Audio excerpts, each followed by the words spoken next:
Calma, no se desespere. Quisiera que se reproduzca el video del banco en la pantalla del tribunal.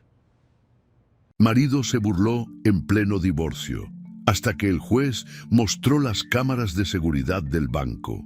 La copa de cristal se estrelló contra el suelo de mármol del salón de eventos, haciendo que todas las miradas se volvieran hacia la pareja que permanecía de pie junto a la mesa principal. Verónica Salcedo sintió cómo el vino tinto se extendía sobre su vestido blanco, mientras Mauricio Aranda la miraba con una sonrisa que no llegaba a sus ojos. Nadie más lo notó, pero ella conocía perfectamente ese gesto. Era el mismo que usaba cada vez que estaba a punto de humillarla. Los inversionistas presentes en la cena de gala murmuraban entre ellos, algunos divertidos, otros incómodos. Mauricio levantó su propia copa y con voz firme declaró ante todos los presentes que su esposa siempre había sido un poco torpe con los números y aparentemente también con las copas. Las carcajadas llenaron el salón. Verónica apretó los puños bajo la mesa, sintiendo cómo cada fibra de su cuerpo le gritaba que se defendiera, que dijera la verdad, que revelara quién realmente manejaba esos números que él mencionaba con tanta ligereza. Pero no lo hizo. Simplemente sonrió, como había aprendido a hacerlo durante 15 largos años.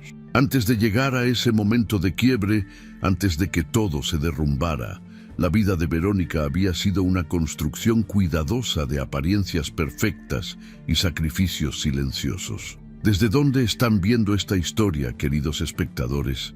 Nos encanta leer sus comentarios y saber que nos acompañan en cada una de estas narrativas que preparamos con tanto cariño para ustedes. Ahora sí, regresemos al principio de todo, cuando Verónica Salcedo todavía creía que su matrimonio podía salvarse y que su esfuerzo sería reconocido algún día. La mañana comenzaba siempre igual para ella. El despertador sonaba a las 5:30 de la mañana en su residencia ubicada en una de las zonas más exclusivas de San Antonio, Texas. Verónica se levantaba sin hacer ruido, cuidando de no despertar a Mauricio, quien dormía plácidamente del otro lado de la enorme cama matrimonial. Se dirigía a su oficina privada en casa, un espacio que ella misma había decorado con estantes llenos de libros de finanzas, contabilidad y administración empresarial. Allí, rodeada del silencio de la madrugada, revisaba los estados financieros de las 5 clínicas médicas que conformaban el imperio Aranda. Cada número, cada columna, cada proyección financiera pasaba por sus manos antes de que el sol siquiera asomara por el horizonte. Durante 15 años, Verónica había sido la arquitecta invisible de un negocio que ahora valía millones de dólares. Recordaba perfectamente cómo había comenzado todo. Ella y Mauricio se habían conocido en la universidad, cuando ambos estudiaban carreras relacionadas con la salud y los negocios. Desde el principio, Mauricio tenía el carisma, la presencia, esa capacidad de convencer a cualquiera con su sonrisa perfecta y sus palabras bien articuladas. Verónica, en cambio, era la sustancia detrás del estilo. Mientras él soñaba con clínicas y expansión, ella calculaba cómo hacer realidad esos sueños. Crearon su primera clínica médica con un préstamo que Verónica había conseguido gracias a un plan de negocios impecable que ella misma redactó durante meses. Mauricio había puesto su nombre en los documentos y ella no objetó. Después de todo, eran un equipo, o al menos eso creía entonces. Los primeros años fueron de trabajo arduo para ambos. Verónica manejaba la contabilidad, las nóminas, los impuestos, las inversiones y la planeación financiera. Mauricio se encargaba de la imagen pública, las relaciones con los médicos asociados y la expansión del negocio. Funcionaban como un reloj bien sincronizado. Pero conforme el negocio crecía y el dinero comenzaba a fluir, algo cambió. Mauricio empezó a distanciarse de las decisiones operativas y se concentró únicamente en las apariciones públicas, las entrevistas y los eventos sociales. Verónica asumió más responsabilidades, trabajando el doble, a veces el triple, para mantener todo funcionando mientras su esposo disfrutaba de la gloria del éxito. En las fotografías de los periódicos locales siempre aparecía él, Mauricio Aranda, el visionario empresario que había revolucionado la atención médica privada en San Antonio. Su nombre estaba en las placas de las clínicas, en los anuncios publicitarios, en los reconocimientos que recibía de la Cámara de Comercio. El nombre de Verónica nunca aparecía. Al principio, ella se decía a sí misma que no importaba, que el reconocimiento público era vanidad y que lo realmente importante era el trabajo bien hecho, que su matrimonio era más valioso que cualquier título o mención en los medios, que Mauricio sabía, en privado, cuánto valía su esfuerzo. Pero la realidad era muy diferente.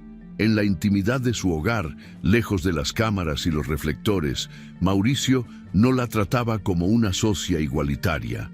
La trataba como una empleada, o peor aún, como una secretaria cuyo trabajo podía ser minimizado o ignorado según su conveniencia.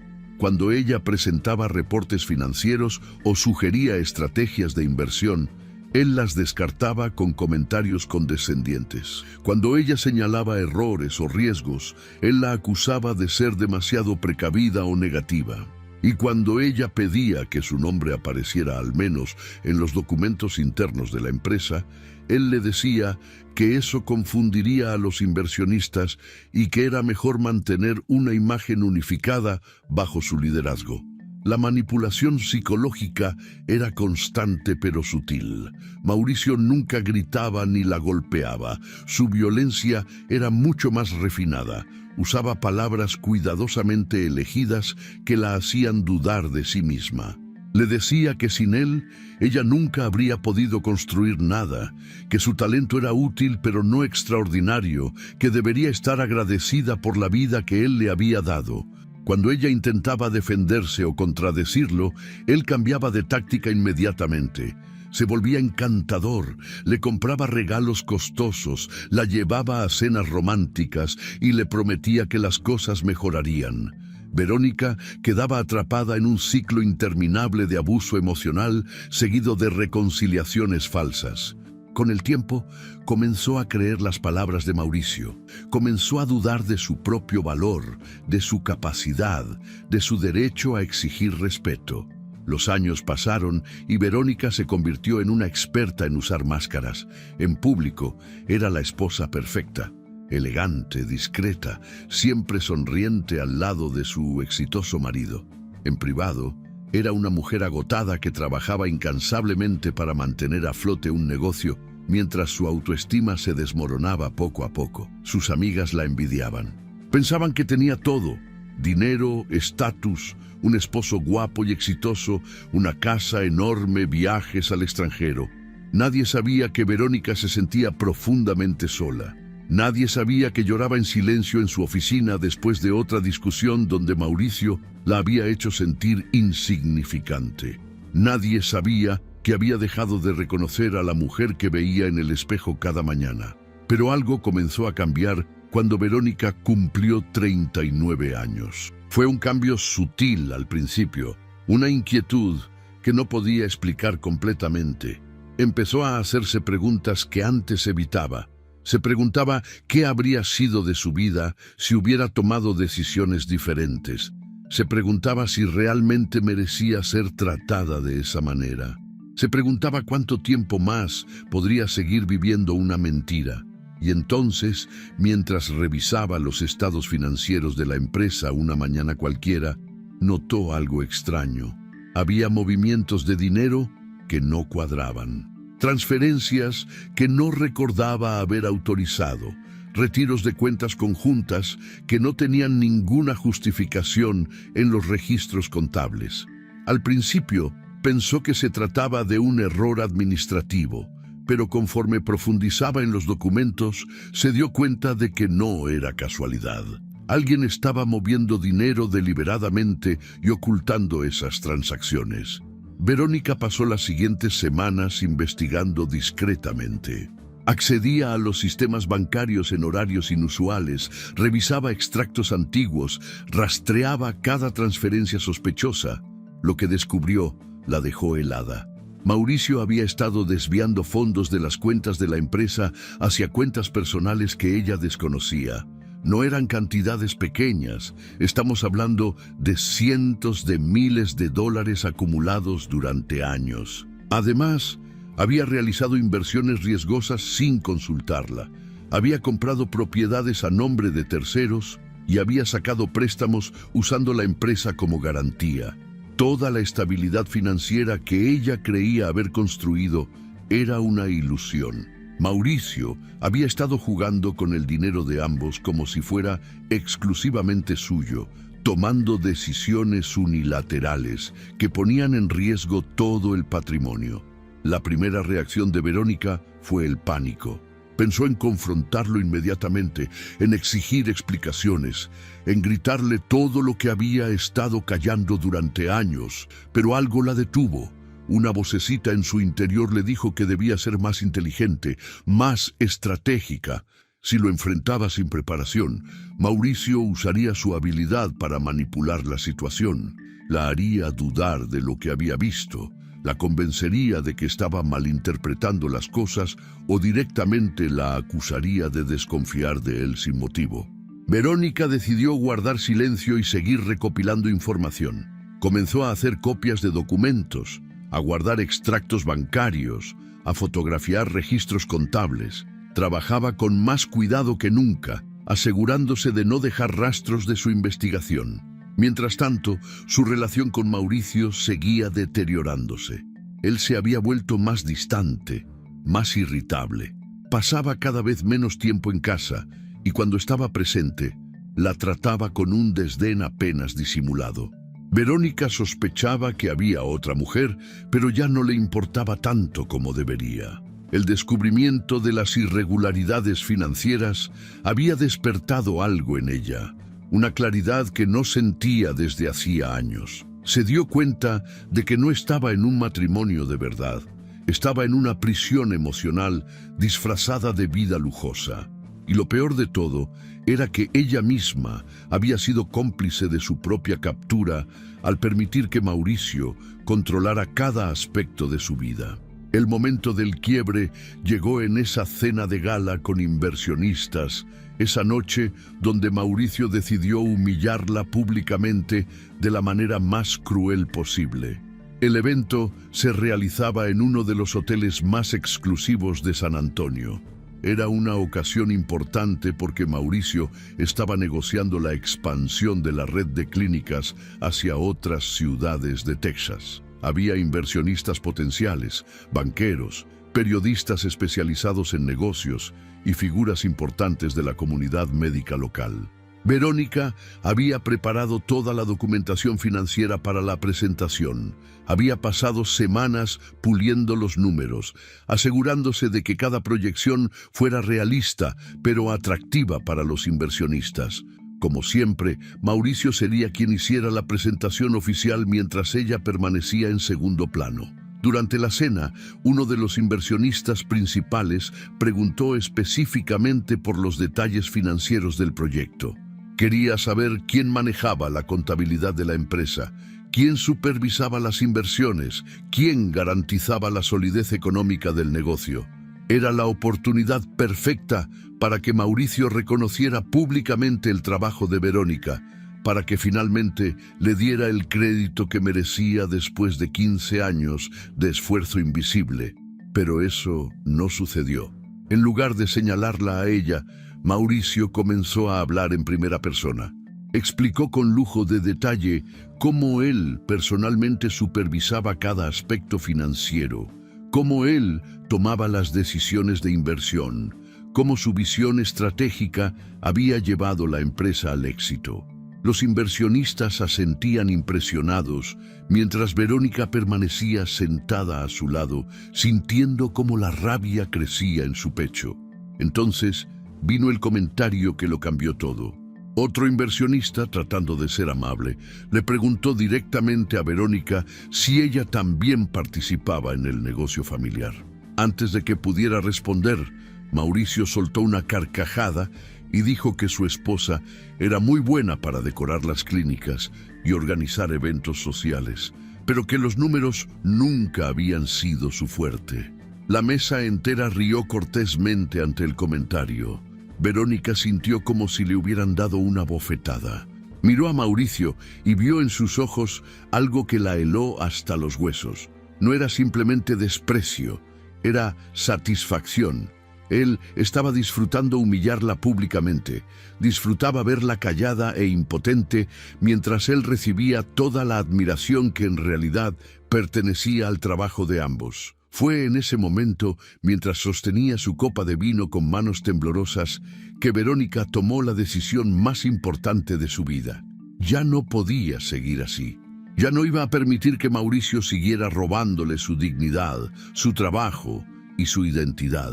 Iba a divorciarse, iba a recuperar su vida, iba a pelear por lo que era suyo, y tenía las pruebas necesarias para hacerlo.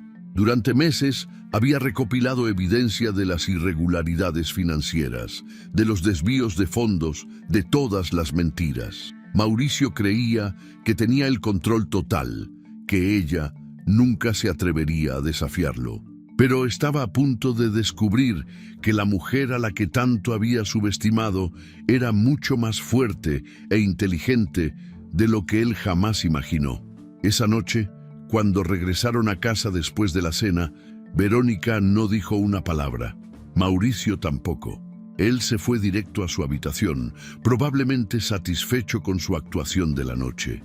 Verónica se quedó sentada en la sala oscura, mirando por la ventana las luces de la ciudad.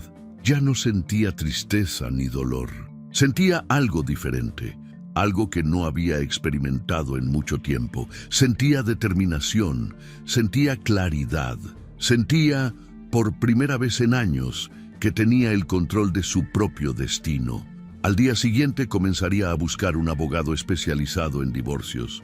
Le entregaría todas las pruebas que había recopilado y le haría saber a Mauricio Aranda que la guerra que él tanto parecía disfrutar apenas estaba comenzando.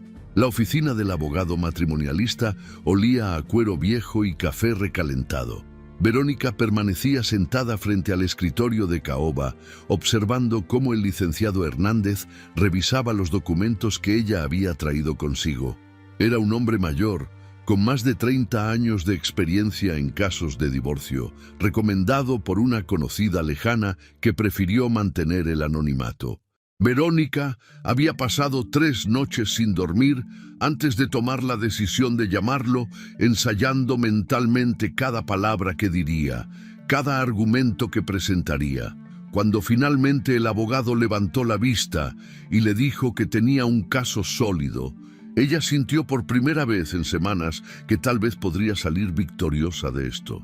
Le explicó que con las pruebas de desvío de fondos y las irregularidades financieras que había documentado, podrían solicitar no solo el divorcio, sino también una repartición equitativa de los bienes y posiblemente una investigación por fraude. Verónica firmó el contrato de servicios legales esa misma tarde y autorizó al licenciado Hernández para que notificara formalmente a Mauricio sobre su intención de divorciarse.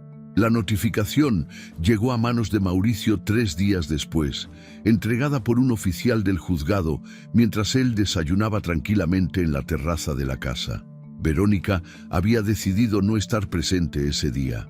Se había mudado temporalmente a un departamento que rentó con sus ahorros personales, un espacio pequeño pero suficiente para empezar de nuevo.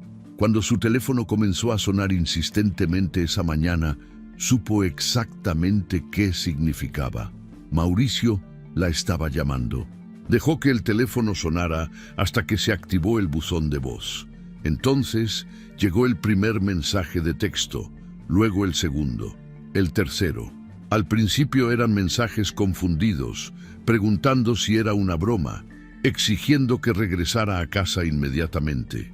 Después vinieron las amenazas apenas veladas, advirtiéndole que estaba cometiendo el error más grande de su vida. Finalmente, cuando comprendió que Verónica hablaba en serio, llegó el mensaje que ella había anticipado.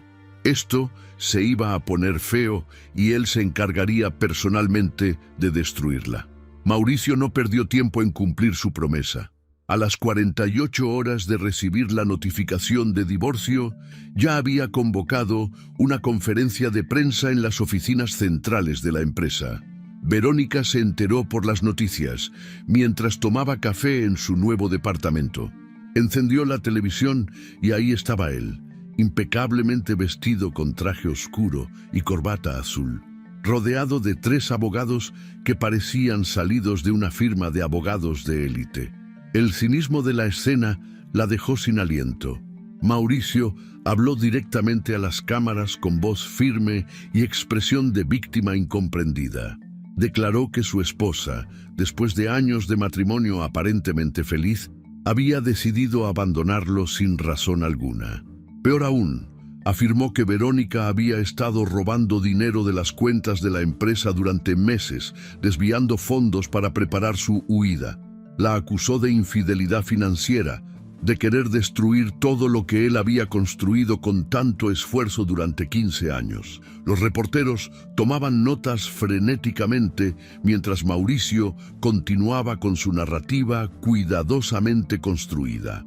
Mencionó que tenía pruebas de todas sus acusaciones, que sus abogados ya estaban preparando una demanda no solo por divorcio, sino también por daños y perjuicios contra la empresa.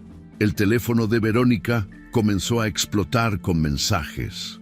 Conocidos, empleados de la empresa, incluso algunos familiares lejanos, le escribían preguntando si lo que Mauricio decía era verdad.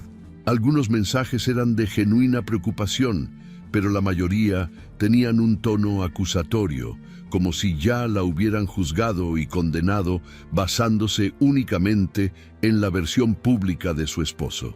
Verónica intentó contactar al licenciado Hernández para pedirle que emitiera un comunicado aclaratorio, pero él le aconsejó mantener silencio por el momento. Le explicó que responder públicamente solo alimentaría el circo mediático que Mauricio estaba orquestando. Era mejor dejar que las cosas se calmaran y presentar sus pruebas ante el juez, donde realmente importaba. Pero esa estrategia de silencio tuvo un costo devastador para la reputación de Verónica.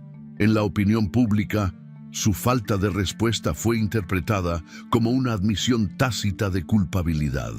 Los días siguientes fueron una pesadilla interminable. Los medios locales cubrieron la historia con entusiasmo morboso. Después de todo, no todos los días un empresario exitoso y conocido en la comunidad acusaba públicamente a su esposa de fraude. Los titulares en los periódicos y las redes sociales eran despiadados. La llamaban la esposa ambiciosa, la ladrona elegante, la mujer que traicionó al hombre que le dio todo. Aparecieron fotografías de ella en eventos sociales pasados, siempre al lado de Mauricio, sonriendo para las cámaras. Los comentaristas especulaban sobre sus motivaciones, inventaban historias sobre supuestos amantes secretos, cuestionaban su carácter y su moral. Nadie parecía interesado en escuchar su versión de los hechos. Mauricio se había asegurado de controlar completamente la narrativa desde el principio, pero la campaña de desprestigio no se limitó a los medios de comunicación. Mauricio usó su influencia y sus conexiones para aislar a Verónica socialmente. Comenzó llamando personalmente a cada uno de los amigos que tenían en común. Les contaba su versión de la historia con lujo de detalle, pintándose como el esposo traicionado y generoso que había sido engañado vilmente por una mujer calculadora.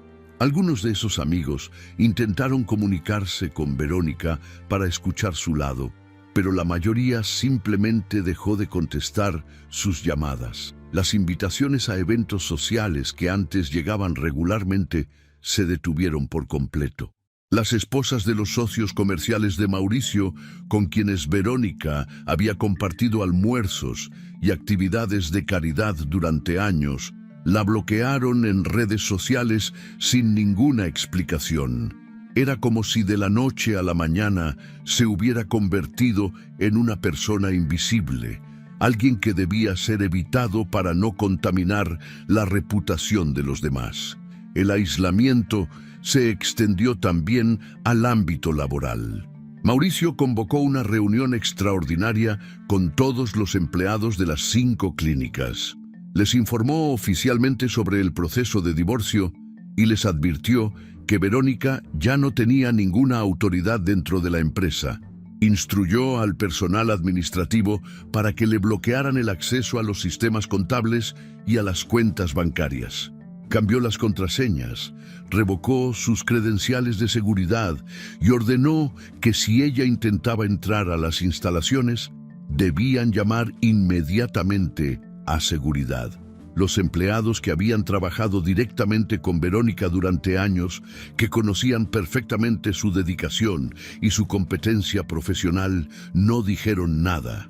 Algunos la miraron con lástima, otros con desconfianza, pero ninguno se atrevió a defenderla públicamente. Tenían miedo de perder sus empleos, de convertirse en el siguiente objetivo de la ira de Mauricio. Hubo un momento particularmente doloroso cuando Verónica se encontró accidentalmente con Patricia, quien había sido su asistente personal durante casi 10 años. Se cruzaron en el supermercado un sábado por la tarde.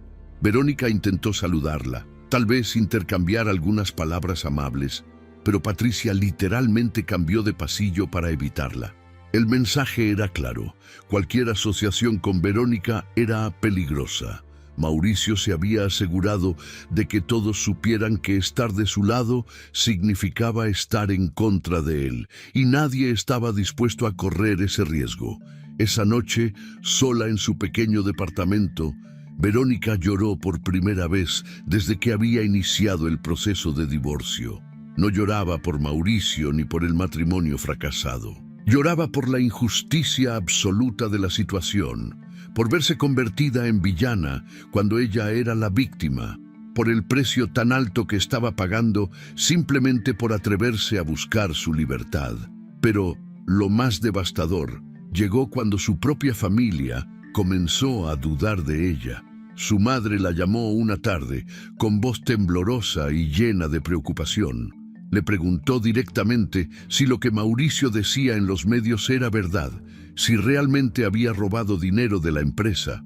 Verónica intentó explicarle que todo era al revés, que Mauricio era quien había estado desviando fondos, que ella tenía pruebas documentadas de cada irregularidad. Pero su madre no parecía convencida. Le recordó que Mauricio siempre había sido muy bueno con la familia, que les había ayudado económicamente en varias ocasiones, que parecía un hombre honesto y trabajador. Insinuó que tal vez Verónica estaba exagerando las cosas, que tal vez había malinterpretado algunos movimientos financieros, que tal vez debería reconsiderar el divorcio y tratar de arreglar las cosas. Cuando Verónica colgó el teléfono, sintió una soledad más profunda que nunca. Si ni siquiera su propia madre creía en ella, ¿quién lo haría? Su hermano menor fue aún más directo. Le envió un mensaje de texto largo donde la acusaba de ser egoísta y destructiva. Le recriminó estar destruyendo la reputación de un buen hombre solo por capricho.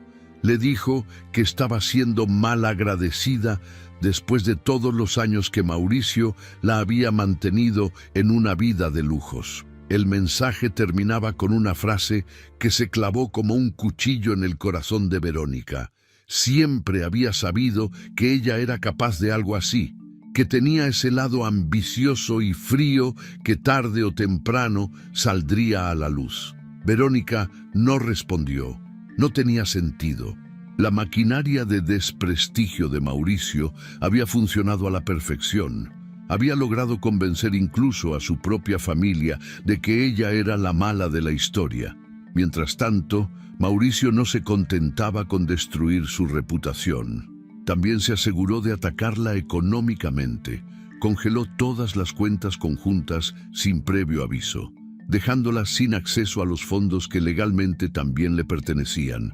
Canceló las tarjetas de crédito que estaban a su nombre. Dejó de pagar el seguro médico familiar, dejándola sin cobertura. Verónica tuvo que empezar a vivir con los ahorros limitados que tenía en una cuenta personal que Mauricio desconocía. El licenciado Hernández le aseguró que todas esas acciones eran ilegales y que el juez eventualmente las revertiría, pero mientras tanto, Verónica se encontraba en una situación financiera precaria. Tuvo que reducir gastos drásticamente, cancelar servicios, vender algunas joyas personales para poder pagar la renta del departamento y los honorarios legales. El proceso legal avanzaba con lentitud frustrante. Mauricio había contratado al bufete de abogados más prestigioso y caro de San Antonio. Eran conocidos por su agresividad en los tribunales y por sus tácticas dilatorias. Presentaron una contrademanda donde no solo rechazaban todas las acusaciones de Verónica, sino que además solicitaban una compensación millonaria por daño moral y difamación. Argumentaban que las acusaciones de fraude financiero por parte de Verónica eran completamente infundadas y que estaba tratando de apropiarse de una empresa que Mauricio había construido con su propio esfuerzo. Solicitaron audiencias preliminares, presentaron recursos de apelación antes incluso de que hubiera nada que apelar, bombardearon al juzgado con documentos y mociones diseñados para alargar el proceso indefinidamente. Era una estrategia clara: cansar a Verónica, agotarla económica y emocionalmente hasta que desistiera de su demanda. El licenciado Hernández hacía lo que podía, pero era evidente que estaba sobrepasado. Su pequeño despacho no tenía los recursos para competir contra un ejército de abogados corporativos. Las audiencias preliminares fueron especialmente difíciles. Los abogados de Mauricio presentaban testigos que declaraban bajo juramento haber visto comportamientos sospechosos de Verónica en la empresa. Un contador externo afirmó que había encontrado irregularidades en los registros que ella manejaba. Un empleado de confianza de Mauricio testificó que Verónica le había pedido que falsificara documentos. Todas esas declaraciones eran mentiras, pero estaban respaldadas por documentos que parecían legítimos a primera vista. Mauricio había usado su dinero para comprar testimonios falsos y fabricar evidencia, y estaba funcionando. El juez asignado al caso parecía cada vez más inclinado a creer la versión de Mauricio.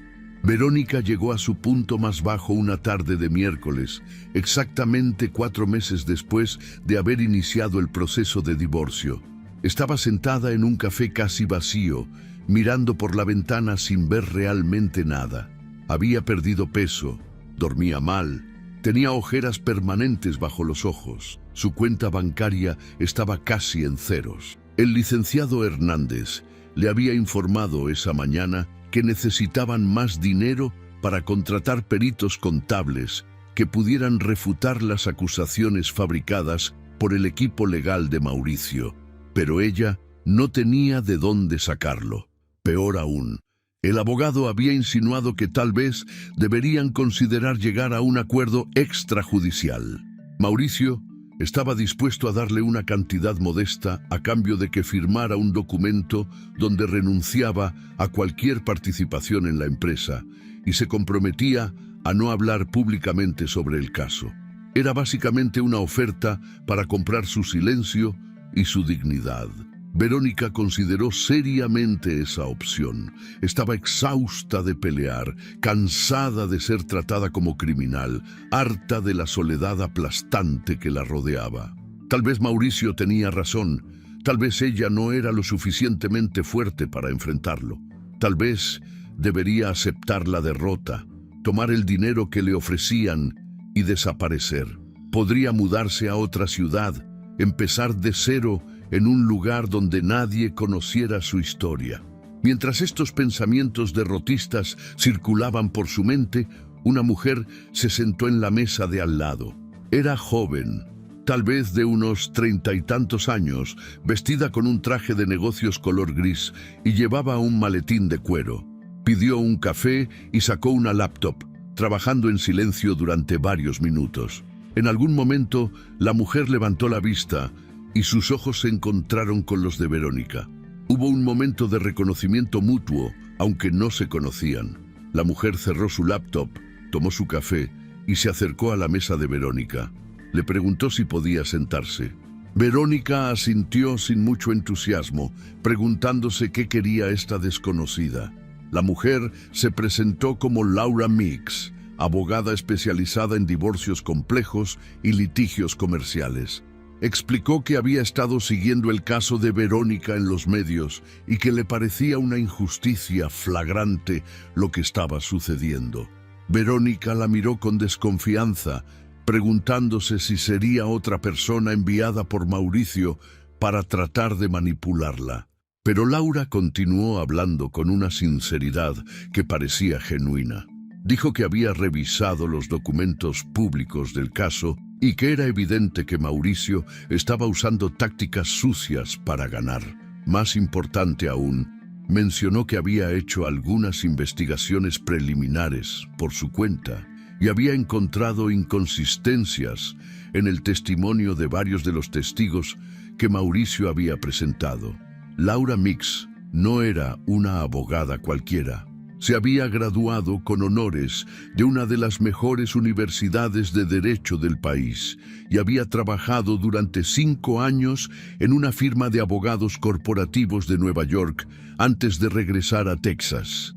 Tenía reputación de ser brillante, meticulosa y absolutamente despiadada en los tribunales, pero también era conocida por tomar casos que le importaban personalmente, casos donde sentía que había una verdadera injusticia que corregir.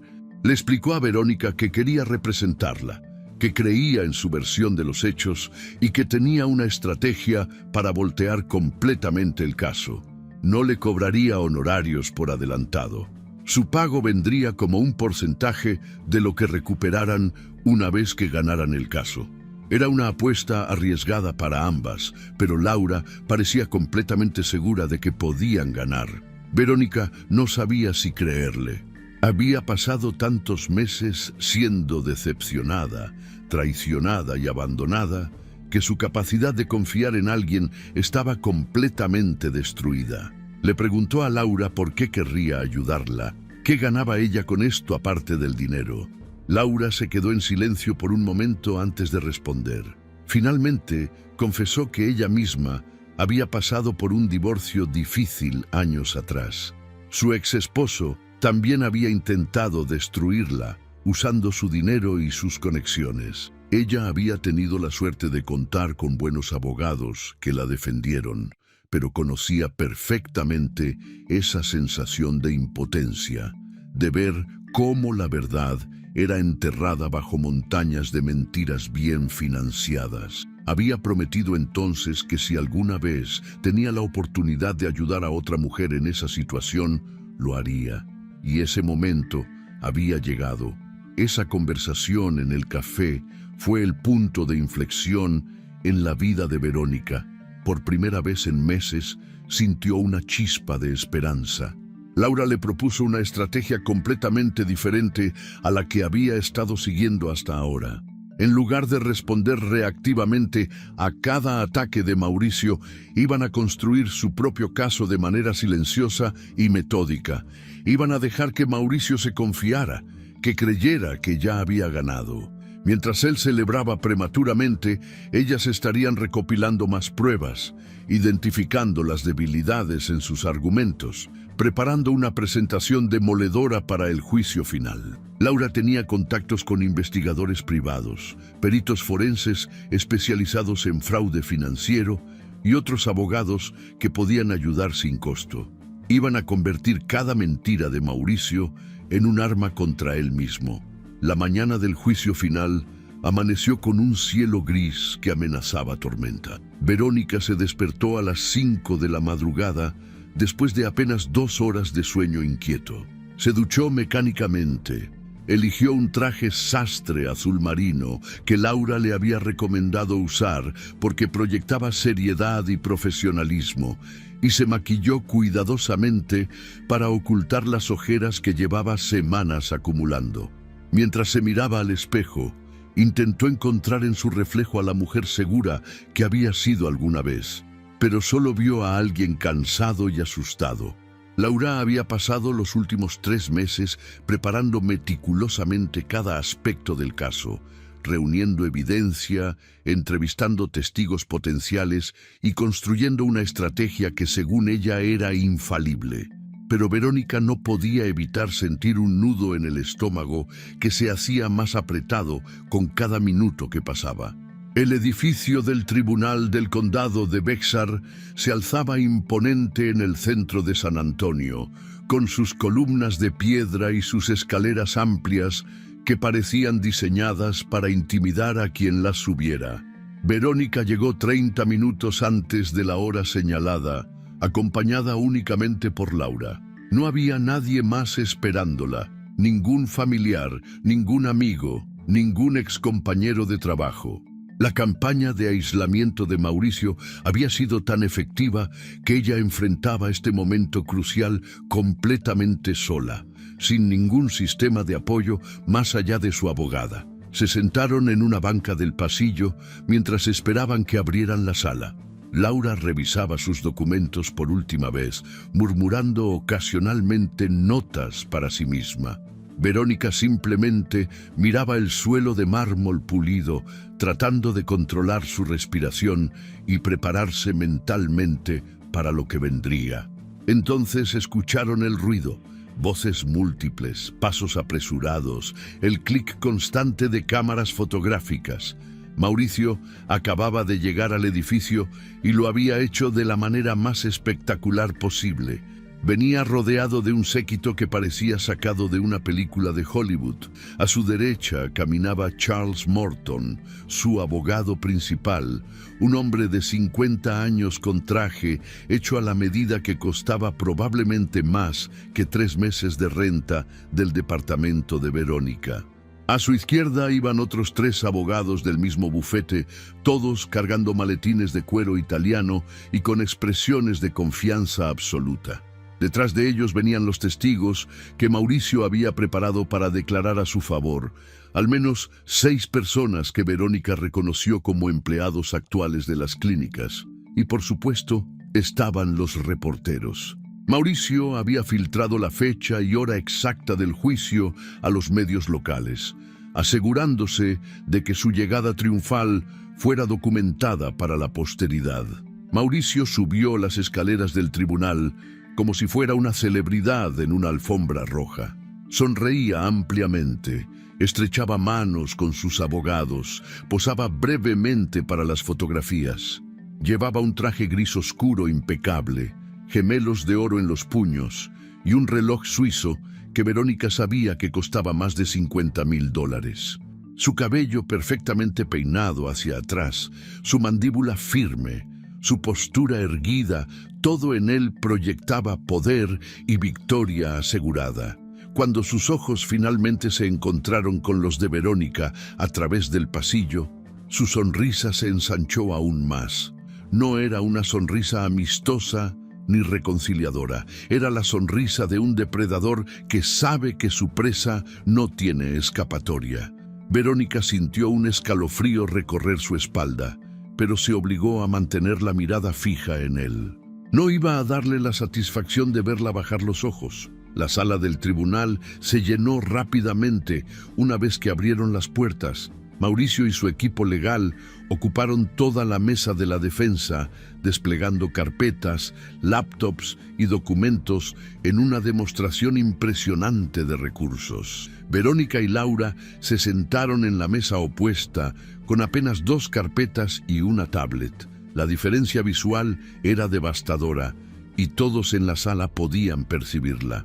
Los espectadores que llenaban las bancas del público eran en su mayoría reporteros y curiosos que habían seguido el caso en los medios. Algunos empleados de las clínicas también estaban presentes, probablemente enviados por Mauricio para llenar la sala y crear una atmósfera de apoyo hacia él.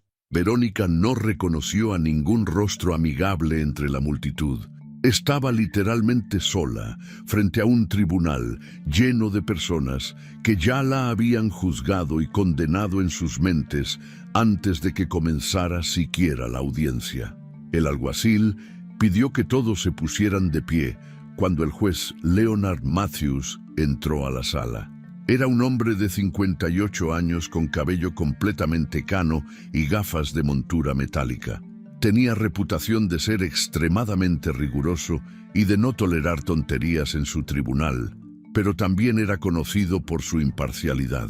Había revisado todos los documentos preliminares del caso durante semanas y ahora estaba listo para escuchar los argumentos finales de ambas partes antes de emitir su veredicto. Se sentó en su estrado elevado, organizó algunos papeles frente a él y finalmente miró hacia las dos mesas de abogados. Su expresión era completamente neutral, imposible de leer. Dio inicio a la sesión formal con voz clara y autoritaria, estableciendo las reglas de procedimiento y advirtiendo que no toleraría interrupciones ni comportamientos inapropiados. Charles Morton, el abogado de Mauricio, fue el primero en presentar su caso. Se levantó con la confianza de quien ha ganado cientos de juicios similares a lo largo de su carrera. Caminó hacia el centro de la sala con movimientos calculados, cada gesto diseñado para captar la atención. Comenzó su alegato con voz teatral, casi como si estuviera dando una actuación para una audiencia cautiva.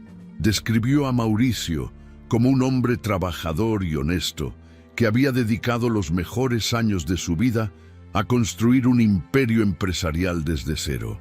Pintó una imagen de un emprendedor visionario que había comenzado con una sola clínica pequeña y la había convertido en una red de 5 establecimientos prósperos que daban empleo a más de 200 personas. Según su narrativa, Mauricio era un pilar de la comunidad, un benefactor que había donado generosamente a causas caritativas y un empresario respetado por todos sus colegas. Entonces Morton cambió el tono de su voz, volviéndola más sombría y acusatoria. Presentó a Verónica como la villana de esta historia, la mujer calculadora que había engañado a su bondadoso esposo durante años. Afirmó que mientras Mauricio trabajaba incansablemente para hacer crecer el negocio, ella había estado desviando fondos sistemáticamente hacia cuentas personales. Alegó que Verónica había falsificado documentos contables para ocultar sus robos, que había manipulado registros financieros y que cuando Mauricio finalmente descubrió sus actividades ilícitas, ella había decidido adelantarse solicitando el divorcio para victimizarse. Morton declaró con voz indignada que esta no era simplemente una disputa matrimonial común, sino un caso claro de fraude corporativo y abuso de confianza. Solicitó que el juez no solo negara cualquier reclamación de Verónica sobre los bienes de la empresa, sino que además considerara presentar cargos criminales en su contra. Para respaldar sus acusaciones, Morton comenzó a llamar testigos al estrado. El primero fue Ricardo Mejía, quien supuestamente había trabajado como contador externo para las clínicas durante los últimos 5 años. Mejía testificó bajo juramento que había detectado múltiples irregularidades en los libros contables que Verónica manejaba personalmente.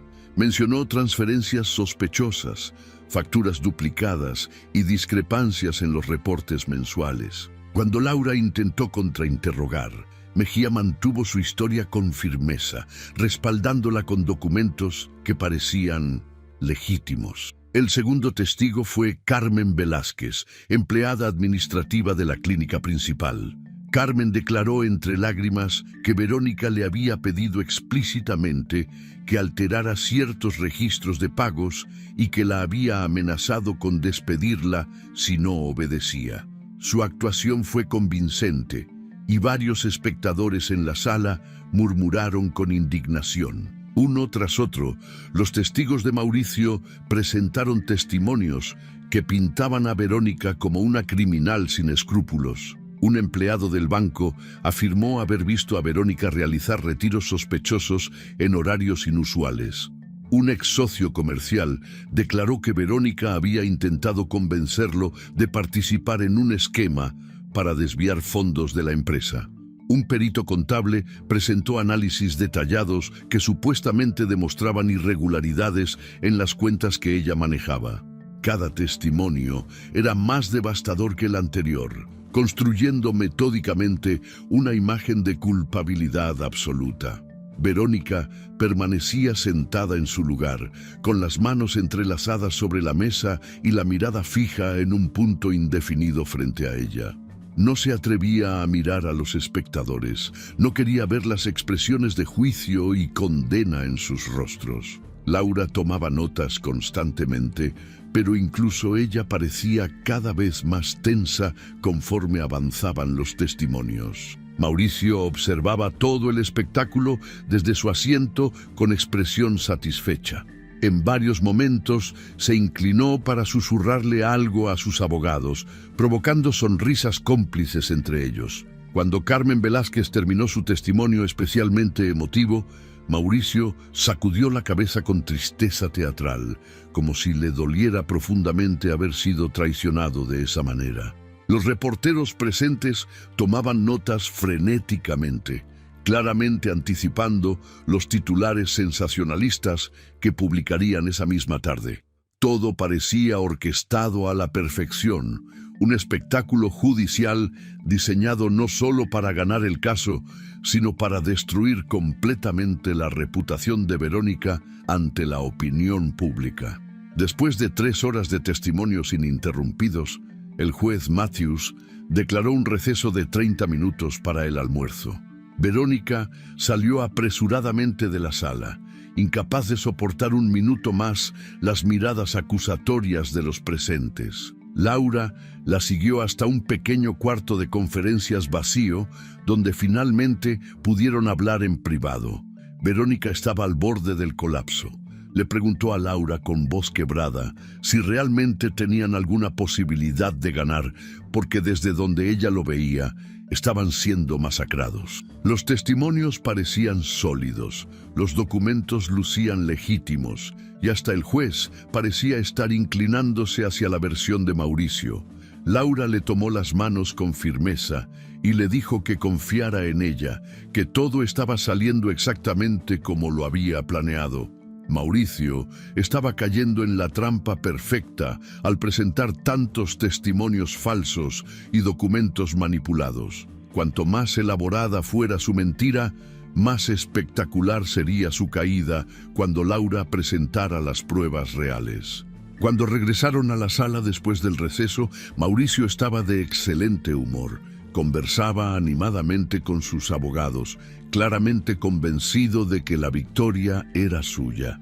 Cuando Verónica pasó junto a su mesa para llegar a su asiento, él no pudo resistir a hacer un comentario en voz lo suficientemente alta para que ella lo escuchara.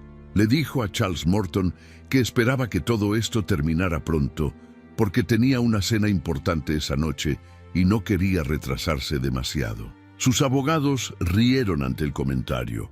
Era una humillación calculada, una forma de demostrarle a Verónica que él no la consideraba ni siquiera una amenaza digna de su tiempo completo. Ella apretó los dientes y siguió caminando, negándose a darle la satisfacción de una reacción. El juez Matthews retomó la sesión y le concedió la palabra a Charles Morton para presentar sus argumentos finales. El abogado se levantó nuevamente, ahora con aún más confianza que antes. Recapituló todos los testimonios presentados durante la mañana, enfatizando la cantidad abrumadora de evidencia que supuestamente demostraba la culpabilidad de Verónica. Solicitó formalmente que el juez dictaminara a favor de su cliente en todos los aspectos del caso. Negación del divorcio con repartición de bienes, manutención cero para Verónica y además una demanda por daños y perjuicios contra ella por el daño moral y económico causado a Mauricio y a la empresa. Terminó su alegato con una frase dramática, declarando que la justicia debía prevalecer sobre la ambición y la deshonestidad. Varios espectadores en la sala aplaudieron brevemente antes de que el juez los silenciara con una mirada severa. Entonces llegó el turno de Laura Mix. Se puso de pie lentamente, tomó su tablet y caminó hacia el centro de la sala con pasos medidos. No había teatralidad en sus movimientos, no había gestos exagerados ni voz impostada. Su profesionalismo contrastaba marcadamente con la actuación que Morton había realizado. Comenzó a hablar con voz clara y calmada, casi conversacional. Agradeció al juez por su paciencia durante el proceso y luego se dirigió directamente al corazón del asunto. Declaró que todo lo que habían escuchado durante la mañana era una fabricación elaborada, una obra de teatro cuidadosamente ensayada donde cada actor había aprendido sus líneas a la perfección. Afirmó que Mauricio Aranda no era la víctima, sino el perpetrador, no el hombre honesto, sino el manipulador consumado. Mauricio soltó una risa burlona ante esas palabras. Se inclinó hacia Morton y le susurró algo que provocó sonrisas entre todo su equipo legal. La actitud despectiva era evidente. Claramente no consideraban a Laura ni a sus argumentos como una amenaza seria.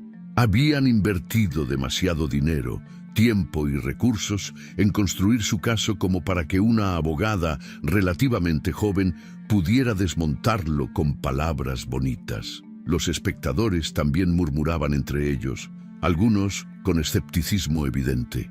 Después de 3 horas, escuchando testimonios detallados y viendo documentos que parecían incriminadores, era difícil creer que todo pudiera ser falso.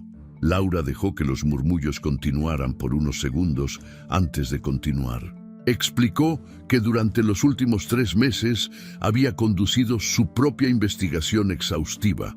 Había contratado investigadores privados que habían rastreado cada uno de los testimonios presentados por la defensa.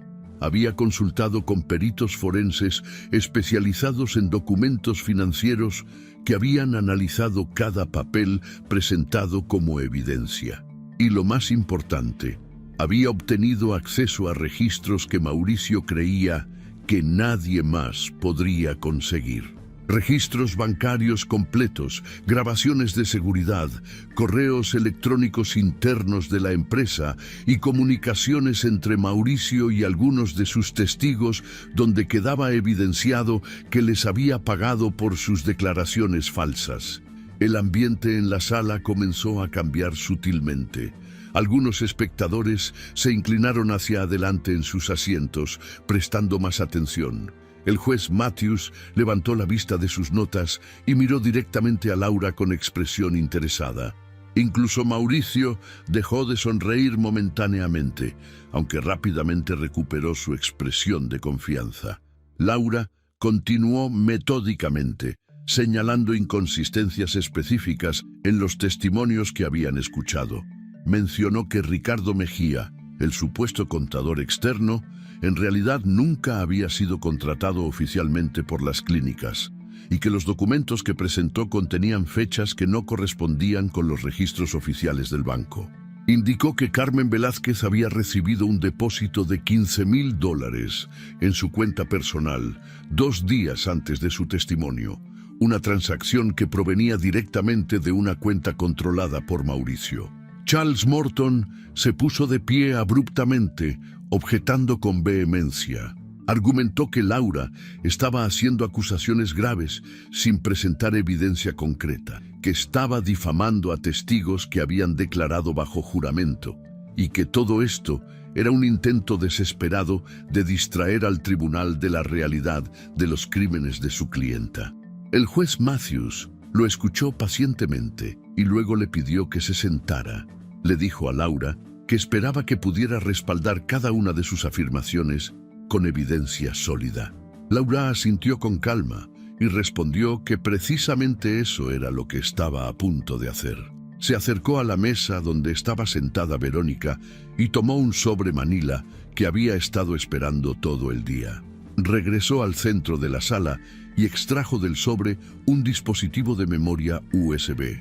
Lo sostuvo en alto para que todos pudieran verlo y explicó que contenía grabaciones de las cámaras de seguridad del banco principal donde Mauricio y Verónica mantenían sus cuentas corporativas y personales. Específicamente contenía el video de una fecha muy particular, El 14 de marzo del año anterior, el mismo día en que Mauricio había presentado la denuncia formal, acusando a Verónica de haber robado fondos de la empresa.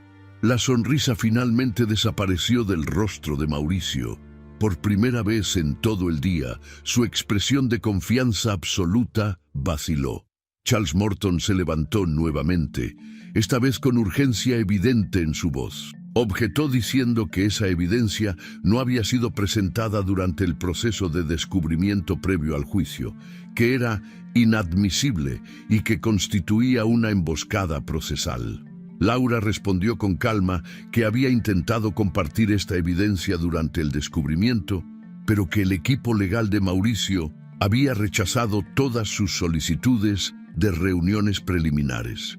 Además, señaló que el propio Mauricio había hecho múltiples referencias públicas a las transacciones bancarias de esa fecha específica en sus acusaciones contra Verónica, por lo que era completamente relevante para el caso.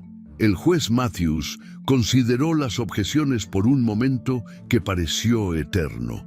Finalmente dictaminó que permitiría la reproducción del video, ya que efectivamente se relacionaba directamente con las acusaciones centrales del caso. Ordenó que prepararan el equipo de proyección de la sala. Un técnico del tribunal configuró rápidamente una pantalla grande y un proyector. Laura conectó el USB y verificó que todo funcionara correctamente. El silencio en la sala era absoluto.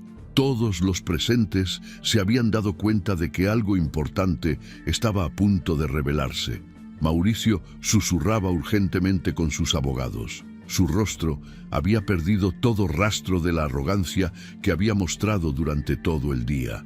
Verónica, por primera vez, levantó la mirada y observó a su ex esposo directamente. Después de meses de humillación, de ser tratada como criminal, de ser abandonada por todos, finalmente había llegado el momento de la verdad. Laura se dirigió al juez con voz perfectamente controlada y dijo la frase que cambiaría todo. Su señoría, solicito la reproducción de las imágenes de seguridad del banco correspondientes a la fecha del 14 de marzo, entre las 2 y las 4 de la tarde. La pantalla se iluminó con la imagen en blanco y negro de una sucursal bancaria. La fecha y hora aparecían en la esquina superior derecha del video. 14 de marzo, 2 y 15 de la tarde.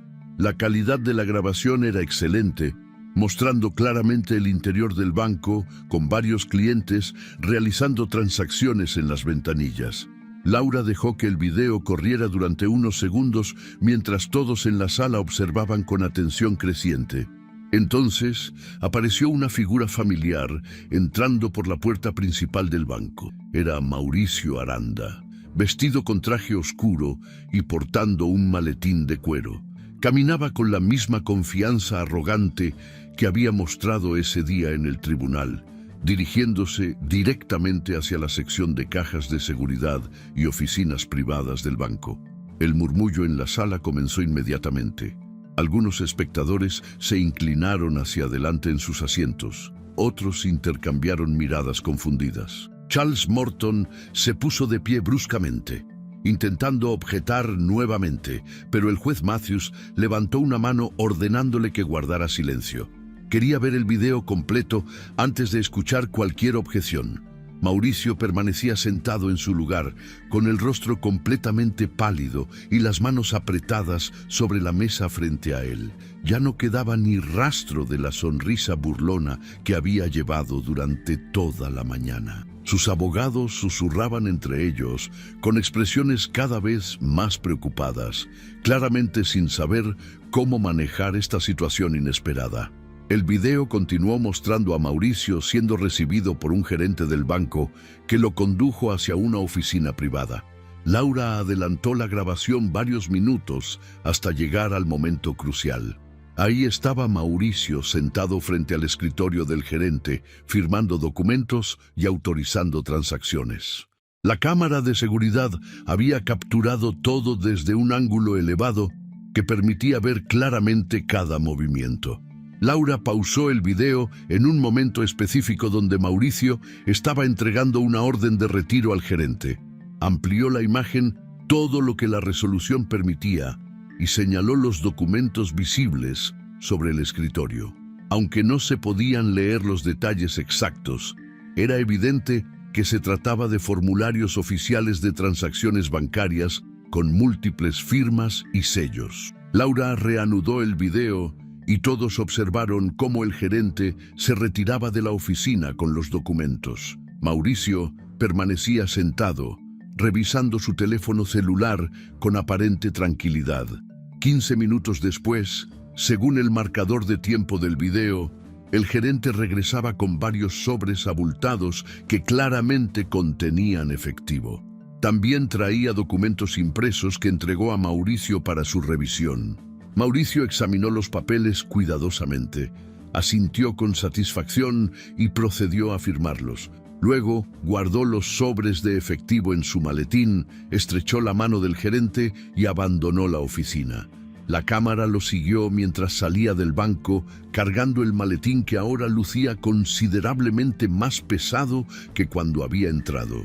Laura pausó el video nuevamente y se volvió hacia el juez Matthews. Explicó que esa grabación correspondía exactamente al día y hora en que Mauricio había realizado retiros masivos de las cuentas conjuntas que compartía con Verónica.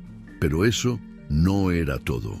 Laura reprodujo entonces una segunda grabación, esta vez de las cámaras exteriores del banco que mostraban el estacionamiento. El video mostraba a Mauricio saliendo del edificio y dirigiéndose hacia su automóvil, un BMW negro último modelo. Lo que llamó la atención de todos fue que Mauricio se detuvo junto a su vehículo y miró deliberadamente hacia todos lados, como verificando que nadie lo observara. Luego abrió la cajuela del auto y depositó el maletín dentro, pero antes de cerrarla, sacó su teléfono celular y tomó varias fotografías del interior de la cajuela donde ahora descansaban los sobres con el dinero. La sala estalló en murmullos y exclamaciones ahogadas. La imagen era devastadora. Mauricio no solo había retirado el dinero, sino que había documentado fotográficamente su acción, probablemente para tener registro personal de la transacción. Laura aprovechó el momento para entregar al juez una carpeta con documentos adicionales. Explicó que esos papeles eran los registros bancarios oficiales de todas las transacciones realizadas ese día. Los números eran irrefutables. Mauricio había retirado un total de $345,000 de 3 cuentas diferentes, todas ellas cuentas conjuntas o corporativas a las que Verónica también tenía acceso legal. Y lo más incriminatorio era que esas transacciones habían ocurrido exactamente 4 horas antes de que Mauricio presentara la denuncia formal acusando a Verónica de robar fondos de la empresa. Charles Morton intentó levantarse nuevamente para objetar, pero esta vez el juez Matthews lo detuvo con una mirada gélida que no admitía discusión. El magistrado tomó la carpeta que Laura le había entregado y comenzó a revisar meticulosamente cada documento. Su expresión, que había permanecido neutral durante todo el juicio, ahora mostraba señales claras de indignación contenida. Revisó los extractos bancarios, comparó las fechas y horas, verificó las firmas en los formularios de retiro. Todo coincidía perfectamente con lo que las grabaciones de seguridad mostraban. No había manera de negar o explicar lo que estaba frente a sus ojos. Mauricio Aranda había mentido bajo juramento, había fabricado acusaciones falsas contra su esposa y había usado el sistema judicial como arma para destruirla. Laura no había terminado. Con la misma calma profesional que había mantenido durante toda su presentación, informó al tribunal que tenía evidencia adicional.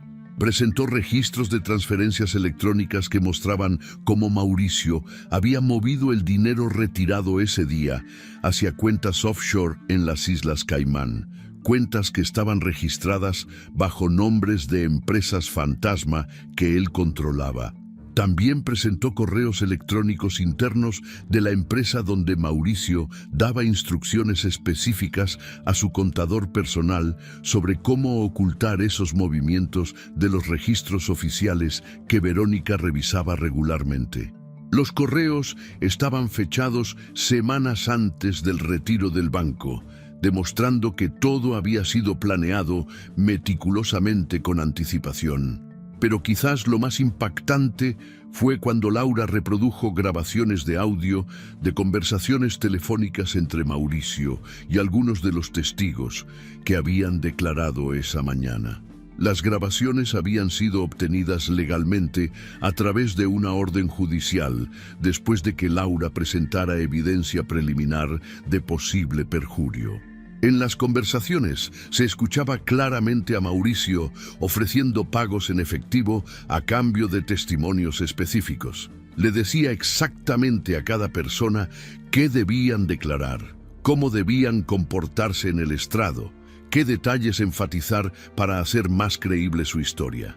En una de las grabaciones particularmente incriminatorias, Mauricio le decía a Carmen Velázquez, la empleada que había llorado durante su testimonio, que no se preocupara por mentir, porque él se encargaría de que nunca enfrentara consecuencias legales. El silencio en la sala del tribunal era ahora absoluto y pesado. Ya no había murmullos ni comentarios susurrados. Todos los presentes estaban procesando la magnitud de lo que acababan de presenciar. La elaborada construcción de mentiras que Mauricio había creado durante meses se estaba desmoronando espectacularmente frente a sus ojos. Los reporteros presentes tecleaban frenéticamente en sus laptops y teléfonos, enviando actualizaciones en vivo sobre este giro dramático en el caso. Los empleados de las clínicas que habían venido a apoyar a Mauricio ahora lo miraban con expresiones que mezclaban sorpresa, decepción y horror.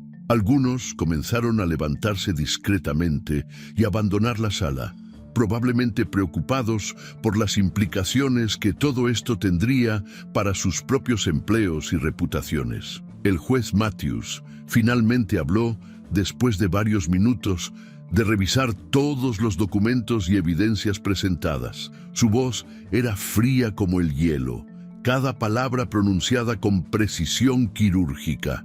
Se dirigió directamente a Mauricio, ignorando completamente a sus abogados. Le preguntó si tenía algo que decir en su defensa antes de que él procediera con sus conclusiones. Mauricio abrió la boca para responder, pero no salió ningún sonido. Su rostro había pasado del palidez enfermiza a un tono rojizo de vergüenza y rabia contenida. Miró desesperadamente a Charles Morton buscando ayuda, pero su abogado principal simplemente negó con la cabeza. No había defensa posible contra evidencia tan contundente. Todo lo que habían construido durante meses de litigio había sido destruido en menos de 30 minutos. Mauricio finalmente logró articular algunas palabras. Intentó argumentar que había malentendidos, que las transacciones bancarias eran parte de operaciones comerciales legítimas que Verónica simplemente no entendía por su falta de experiencia en finanzas complejas. Intentó sugerir que los videos habían sido manipulados, que las grabaciones de audio estaban sacadas de contexto, que Laura había conspirado para fabricar evidencia falsa en su contra. Pero incluso mientras hablaba, su voz sonaba cada vez menos convincente. Las palabras salían atropelladas y contradictorias, revelando la desesperación de un hombre que sabía que ya no tenía salida. El juez Matthews lo dejó hablar durante unos minutos y luego levantó una mano ordenándole que se callara. Lo que siguió fueron las palabras que Verónica había estado esperando escuchar durante casi un año de pesadilla. El juez Matthews miró fijamente a Mauricio y pronunció la sentencia con voz firme y llena de autoridad moral. Señor Aranda, parece que quien robaba no era precisamente su esposa.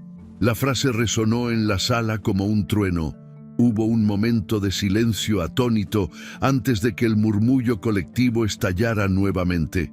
El juez golpeó su mazo exigiendo orden y continuó hablando. Declaró que en sus 30 años en el sistema judicial nunca había presenciado un caso de manipulación tan flagrante y despreciable. Afirmó que Mauricio no solo había cometido fraude financiero contra su propia empresa y su esposa, sino que había abusado del sistema legal para perpetuar sus mentiras y destruir la reputación de una persona inocente.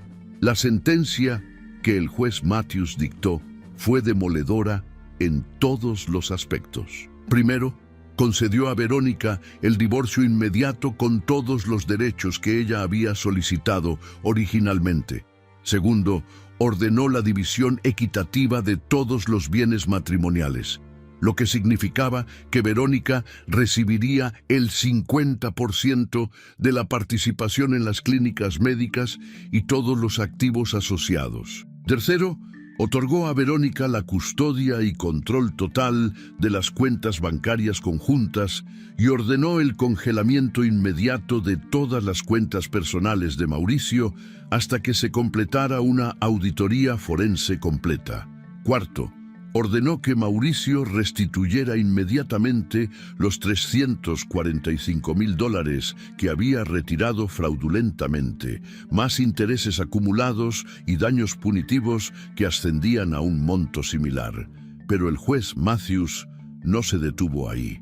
Declaró que la evidencia presentada sugería la comisión de múltiples delitos federales, incluyendo fraude bancario, evasión fiscal mediante el uso de cuentas offshore, perjurio y obstrucción de la justicia.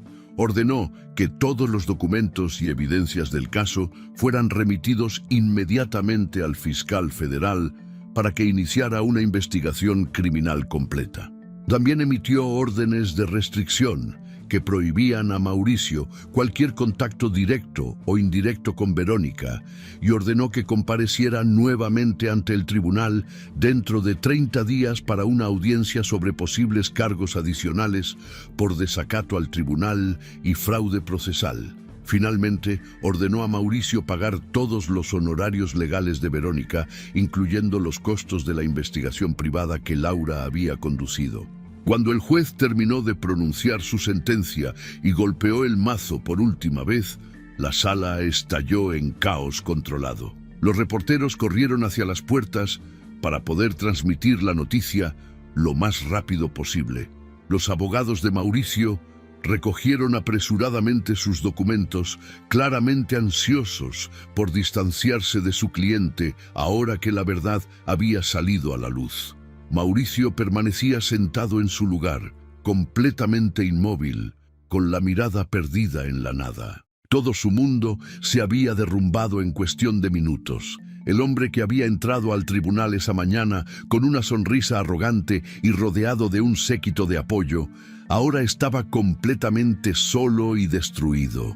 Su reputación estaba arruinada, su libertad estaba en peligro y había perdido no solo a su esposa, sino también la mitad de todo lo que había construido. Verónica, en cambio, permanecía sentada con la espalda recta y las manos tranquilamente posadas sobre la mesa frente a ella. No había triunfalismo en su expresión, no había sonrisas de victoria ni gestos de celebración. Simplemente mantenía la compostura con una dignidad que contrastaba dramáticamente con el caos emocional que la rodeaba. Laura se inclinó hacia ella y le susurró algo al oído. Verónica asintió levemente y finalmente se permitió exhalar el aire que parecía haber estado conteniendo durante horas. Cuando sus ojos se encontraron brevemente con los de Mauricio a través de la sala, no había rencor en su mirada.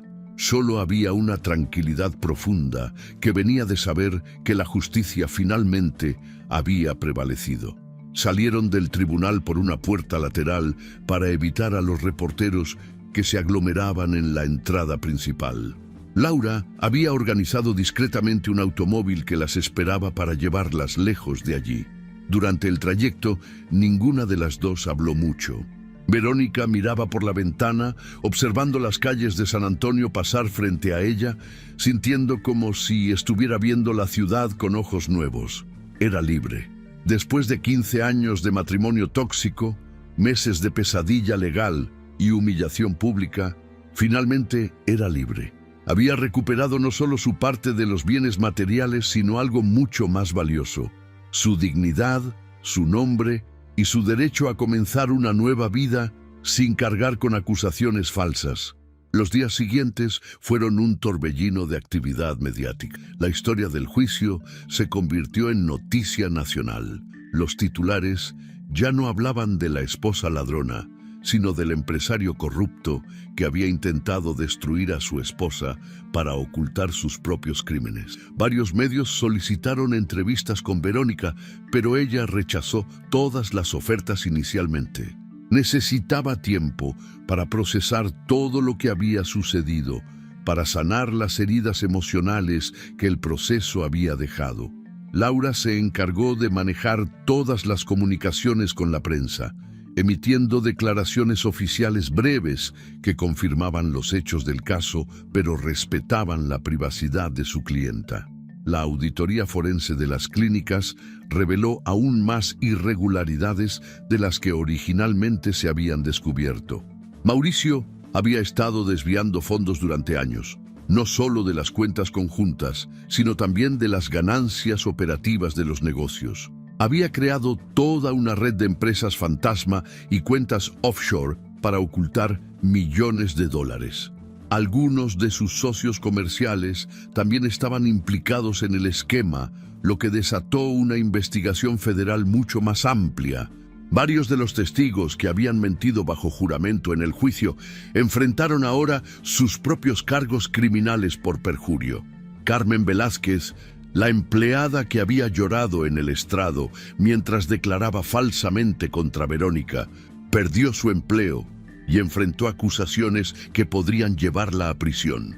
Mauricio intentó huir del país 2 semanas después del juicio, pero fue detenido en el aeropuerto internacional de Houston cuando intentaba abordar un vuelo hacia un país sin tratado de extradición con Estados Unidos.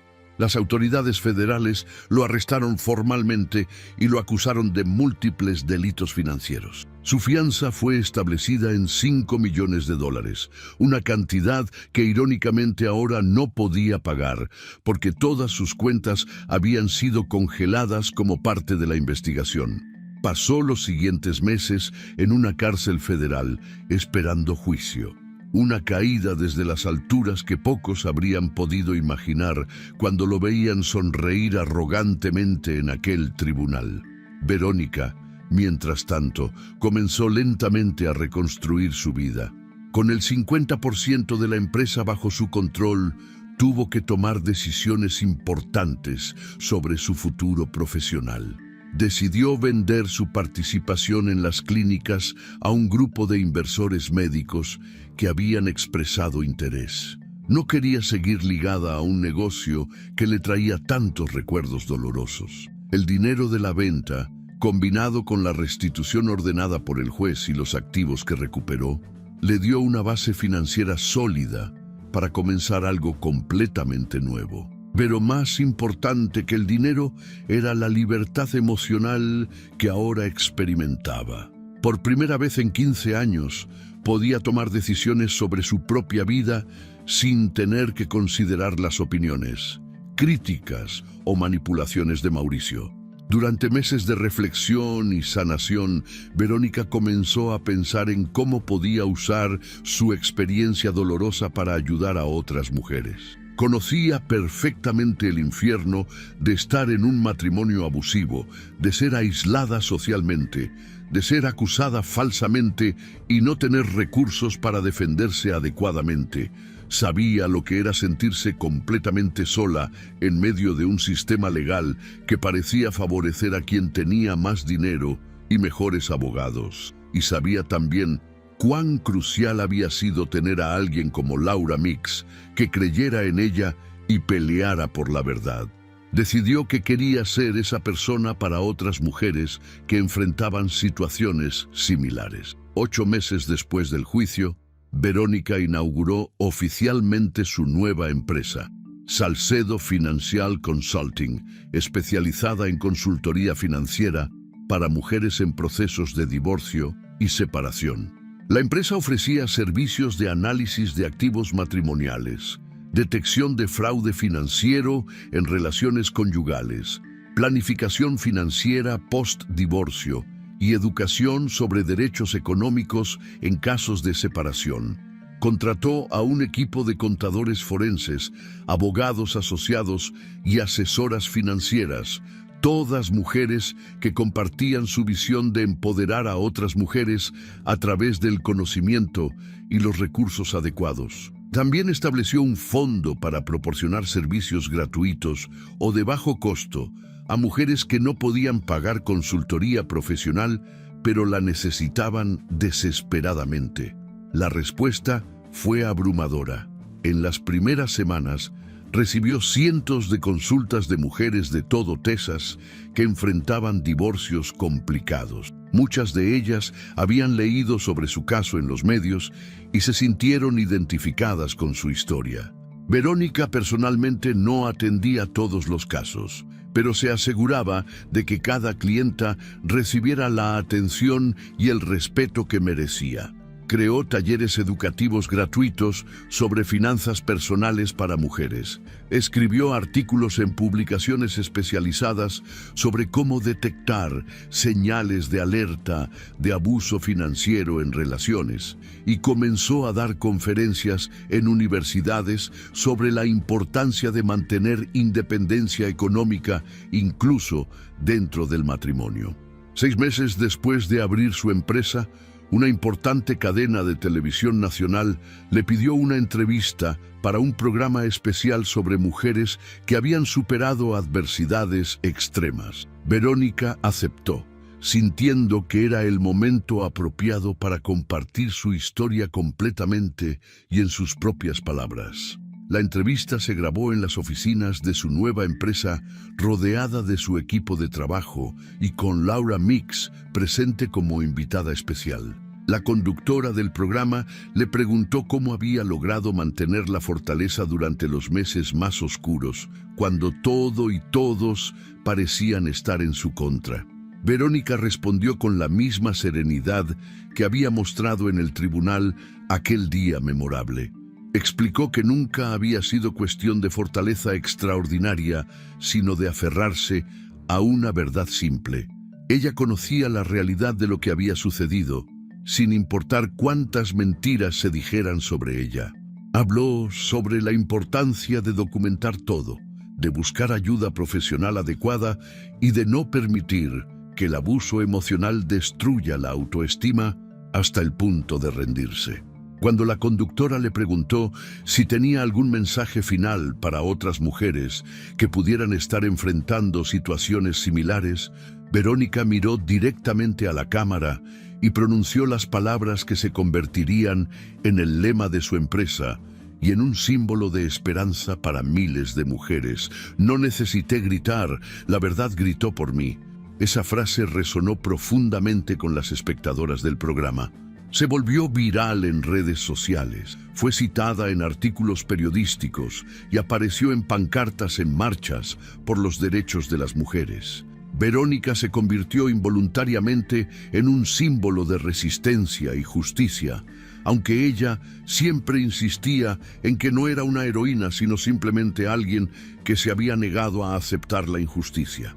Su empresa continuó creciendo, ayudando a cientos de mujeres cada año a navegar procesos de divorcio complicados y a recuperar el control sobre sus vidas y sus finanzas. Mauricio finalmente fue sentenciado a 12 años de prisión federal por fraude bancario, evasión fiscal y múltiples cargos relacionados. También fue obligado a pagar millones en restituciones no solo a Verónica, sino también a los inversionistas y socios que había defraudado. Su nombre, que alguna vez brilló en placas doradas en las clínicas más prestigiosas de San Antonio, ahora era sinónimo de corrupción y engaño. Algunos de sus ex socios y cómplices también enfrentaron consecuencias legales. Las clínicas médicas que él había fundado fueron vendidas y reestructuradas bajo nueva administración, borrando cualquier rastro de su legado. Verónica ocasionalmente pensaba en Mauricio, especialmente cuando atendía a casos de clientas que describían patrones de abuso similares a los que ella había experimentado. No sentía odio hacia él, pero tampoco lástima. Simplemente reconocía que él había elegido su propio camino y ahora enfrentaba las consecuencias de sus acciones. Ella había elegido un camino diferente, el camino de la verdad, la dignidad y el servicio a otras mujeres. Y ese camino la había llevado no solo a la libertad, sino a un propósito de vida que nunca había imaginado tendría. 2 años después del juicio histórico, Verónica estaba sentada en su oficina revisando los estados financieros de su empresa, ahora próspera y en expansión hacia otros estados. Miró por la ventana hacia el horizonte de San Antonio, la ciudad que había sido testigo tanto de su mayor humillación como de su mayor triunfo. Sonrió suavemente, no con amargura, sino con genuina paz interior. Había sobrevivido a la tormenta más brutal de su vida y había emergido no solo intacta, sino transformada en algo más fuerte y más auténtico. La verdad había gritado por ella cuando ella no podía gritar, y ahora ella gritaba la verdad por otras mujeres que lo necesitaban. Era un final que valía cada lágrima derramada y cada batalla peleada. La historia de Verónica Salcedo nos recuerda una verdad fundamental que a veces olvidamos en medio de las tormentas de la vida. El silencio estratégico puede ser más poderoso que 1000 gritos desesperados. En un mundo donde todos buscan ser escuchados, donde las redes sociales nos han enseñado a responder inmediatamente a cada ataque y a defender nuestra reputación con urgencia, Verónica eligió un camino diferente. Eligió confiar en que la verdad tiene su propio poder, su propio tiempo y su propia voz. No se dejó arrastrar por la necesidad de explicarse ante cada acusación falsa. No cayó en la trampa de pelear en el mismo terreno sucio donde su agresor quería arrastrarla. En lugar de eso, trabajó silenciosamente, documentó pacientemente y esperó el momento correcto para que los hechos hablaran por sí mismos. Esta narrativa nos enseña que el abuso no siempre viene con gritos y violencia física. A veces llega vestido de traje caro, con sonrisa encantadora y palabras que dudan de tu cordura, de tu capacidad y de tu valor. El abuso emocional y psicológico puede ser invisible para el mundo exterior, escondido detrás de puertas cerradas y máscaras sociales perfectas. Mauricio nunca levantó la mano contra Verónica, pero la destruyó sistemáticamente con palabras, con desprecio disfrazado de consejos y con el robo silencioso de su dignidad y su reconocimiento. Este tipo de violencia es particularmente insidiosa porque hace que la víctima dude de sí misma, que cuestione su propia percepción de la realidad y que sienta que tal vez merece ese trato. La lección más importante que nos deja esta historia es que nunca estamos tan solos como creemos estarlo. Cuando Verónica se encontraba en su punto más bajo, cuando su propia familia dudaba de ella y cuando el mundo entero parecía haberla juzgado y condenado, apareció Laura Mix, una desconocida que creyó en ella, que vio la injusticia y decidió actuar. Esto nos recuerda que siempre debemos seguir buscando ayuda, seguir tocando puertas, seguir creyendo que existe alguien que nos escuchará de verdad. La ayuda correcta puede llegar de los lugares más inesperados, y el simple acto de no rendirnos nos mantiene abiertos a esa posibilidad. También aprendemos sobre la importancia de la preparación y la documentación. Verónica no simplemente soportó el abuso y esperó a que las cosas mejoraran. Cuando comenzó a notar las irregularidades financieras, actuó con inteligencia estratégica, recopiló evidencia, guardó documentos, tomó fotografías y construyó un caso sólido antes de hacer su movimiento. En situaciones de conflicto, Especialmente cuando enfrentamos a alguien con más recursos o poder que nosotros, la preparación meticulosa puede marcar la diferencia entre la victoria y la derrota. La verdad es poderosa, pero la verdad respaldada por evidencia concreta es indestructible. La historia también nos habla sobre el costo del silencio y la importancia de usar nuestra voz para ayudar a otros una vez que hemos superado nuestras propias batallas. Verónica pudo haber tomado su victoria, su dinero recuperado y simplemente desaparecer para vivir una vida tranquila. Nadie la habría culpado por querer olvidar todo y comenzar de nuevo lejos de los reflectores. Pero ella eligió algo más valiente: transformar su dolor en propósito. Decidió que su experiencia traumática no sería en vano, que podía usarla para iluminar el camino de otras mujeres que caminaban por ese mismo valle oscuro. Al crear su empresa de consultoría y compartir su historia públicamente, multiplicó el impacto de su victoria personal en victoria colectiva para cientos de mujeres. Hay una belleza profunda en la frase que se convirtió en su lema: no necesité gritar, la verdad gritó por mí. En una época donde todos compiten por atención y validación, donde el que grita más fuerte a menudo parece ganar, Verónica nos muestra que existe otro camino, el camino de la dignidad sostenida, de la verdad pacientemente documentada y de la confianza en que la justicia, aunque a veces lenta, eventualmente prevalece. No tuvo que rebajarse al nivel de Mauricio, no tuvo que mentir, ni manipular, ni comprar testimonios falsos. Simplemente presentó la verdad y dejó que hablara con la voz más poderosa de todas, la voz de los hechos irrefutables. Esta historia también nos desafía a examinar nuestro propio papel como sociedad en estos dramas. ¿Cuántas veces juzgamos sin conocer la historia completa? ¿Cuántas veces creemos la versión más ruidosa sin cuestionar si es la versión verdadera? Los amigos y familiares de Verónica la abandonaron basándose únicamente en acusaciones públicas, sin darle la oportunidad de defenderse, sin preguntarse si el hombre carismático y exitoso podría estar mintiendo. Nos recuerda que debemos ser más cuidadosos con nuestros juicios, más lentos para condenar y más dispuestos a escuchar ambos lados antes de formar opiniones. El daño que causamos con nuestro silencio o nuestra complicidad pasiva puede ser devastador para quienes realmente son víctimas de injusticias. Finalmente, la historia de Verónica es un testimonio del poder de la resiliencia humana. No importa cuán destruidos nos sintamos, no importa cuán oscura parezca la noche, siempre existe la posibilidad del amanecer. Ella pasó de ser humillada públicamente a ser un símbolo de esperanza y justicia.